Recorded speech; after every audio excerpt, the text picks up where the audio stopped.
Huwag kang manghinayan na bitawan siya. Kung ang kapalit naman na yung peace of mind mo, oo may memories, oo may good times, oo may sayang. Pero sabihin mo nga, ilang gabi ka nang umiiyak, ilang gabi ka nang puyat, ilang beses ka nang nag-overthink, ilang beses mo nang kinu-question ng sarili mo. Hindi lahat ng sayang dapat balikan. Kasi ganito yan, minsan mas mahalaga po ang tahimik na utak kaysa maingay na relasyon.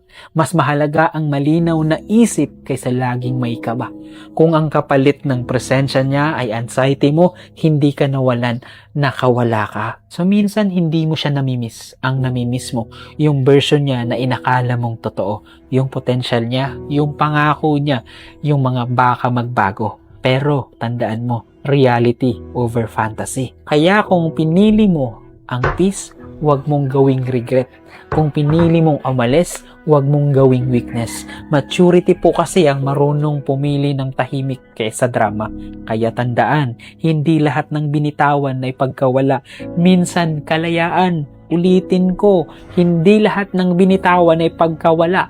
Minsan ay kalayaan. Kaya huwag kang manghinayang. Kung ang kapalit ng pag-alis niya ay tahimik ang gabi mo at magaan ng dibdib mo, panalo ka.